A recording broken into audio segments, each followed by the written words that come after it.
Hi நண்பர்களே, welcome to சனா சேவை மையம் யூடியூப் சேனல். நம்ம சேனலில் தற்போது என்ன செய்தி பார்க்கணும்னா, சட்டசபையில் வீட்டு வசதித்துறையின் பல்வேறு புதிய அறிவிப்புகள் வெளியாகிருக்கு. அது தொடர்பான செய்தி தான் பார்க்க போகிறோம். அதுக்கு முன்னாடி நம்ம சேனலை சப்ஸ்கிரைப் பண்ணாதவங்க சப்ஸ்கிரைப் பண்ணிங்க. தமிழக சட்டப்பேரவையில் நிதிநிலை அறிக்கை தாக்கல் செய்யப்பட்டு அதன் மீதான விவாதம் தற்போது நடந்துகிட்ருக்கு. தற்போது ஒவ்வொரு துறையின் கீழே மானிய கோரிக்கையை தாக்கல் செய்யப்பட்டு விவாதிச்சுட்டு வராங்க. அந்த வகையில் வீட்டு வசதித்துறையின் கீழ் புதிய அறிவிப்புகள் வெளியாயிருக்கு. அதை தான் தற்போது பார்க்க போகிறோம்.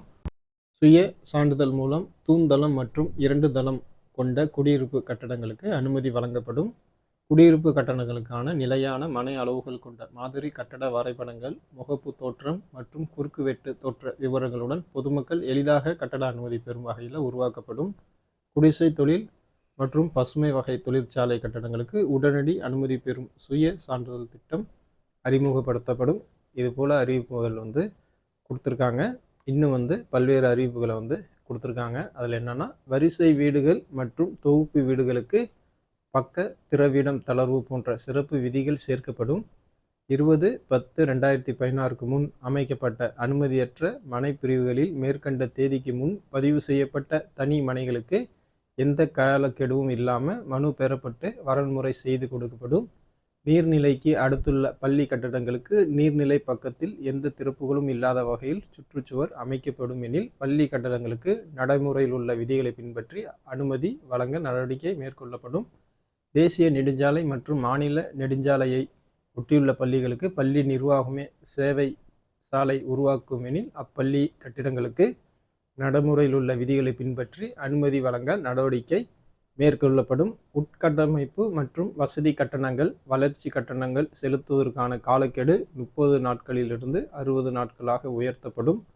ஒற்றை குடியிருப்பு கொண்ட தனி வீட்டிற்கு வாகன நிறுத்துமிடத்திற்கென தனி விதிகள் உருவாக்கப்படும். திட்ட ஒப்புதல் வழங்கும் நடைமுறையில் பொதுமக்களுக்கு உதவி புரிய தற்போது செயல்பாட்டில் உள்ள ஒற்றை சாளர முறையில் மின்னணு உதவி செயலி உருவாக்கப்படும். தமிழ்நாட்டில் முழுமை திட்டம் தயாரித்து செயல்படுத்துவதற்கான நிலையான செயல்முறை தயாரிக்கப்படும். மலையிட பகுதிகளில் திட்ட அனுமதி செயல்முறை மற்றும் பிற திட்டமிடல் செயல்பாடுகளை வலுப்படுத்த நகர்ப்புற திட்டமிடுபவர்கள், பொறியாளர்கள், கட்டடக்கலை கலைஞர்கள் ஈடுபடுத்தப்படுவார்கள் அப்படின்னு அறிவிப்பு கொடுத்துருக்காங்க. தமிழ்நாடு வீட்டு வசதி வாரியத்தால் திருவள்ளூர் மாவட்டம் திருவூரில் 1.97 ஏக்கர் பரப்பளவில் மனை மேம்பாட்டு திட்டம் ரூ. 2.06 கோடி மதிப்பீட்டில் செயல்படுத்தப்படும். தமிழ்நாடு வீட்டு வசதி வாரியத்தால் சேலம் மாவட்டம் எடப்பாடியில் 8.19 ஏக்கர் பரப்பளவில் மனை மேம்பாட்டு திட்டம் 9.13 கோடி மதிப்பீட்டில் செயல்படுத்தப்படும். தமிழ்நாடு வீட்டு வசதி வாரியத்தால் ஈரோடு மாவட்டம் தாளவாடியில் தமிழ்நாடு அரசு அலுவலர்களுக்காக முதல் கட்டமாக 100 வாடகை வீடு கட்டித்தரப்படும்.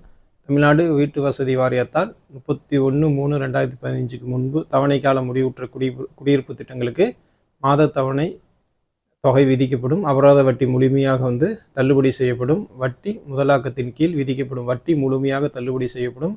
நிலத்தின் இறுதி விலை வித்தியாசத்திற்கான வட்டியில் ஒவ்வொரு ஆண்டிற்கு 5 மாதத்திற்குண்டான வட்டி தள்ளுபடி வழங்கப்படும்.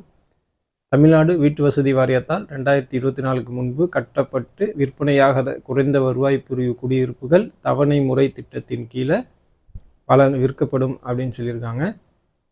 சென்னை, செங்கல்பட்டு, கோயம்புத்தூர், மதுரை, திருநெல்வேலி மற்றும் சேலம் ஆகிய மண்டலங்களில் உள்ள 8 கூட்டுறவு வீட்டு வசதி சங்கங்கள் மூலம் நகைக்கடன் வழங்கப்படும். அங்கு பாதுகாப்பு அறையுடன் கூடிய இரும்பு பெட்டகங்கள் நிறுவப்படும் அப்படிங்கிற மாதிரி அறிவிச்சிருக்காங்க. நண்பர்களே, இந்த செய்தி பயனுள்ளதாக இருந்தால் ஷேர் பண்ணுங்கள். நம்ம சேனலில் சப்ஸ்கிரைப் பண்ணுங்கள். நன்றி.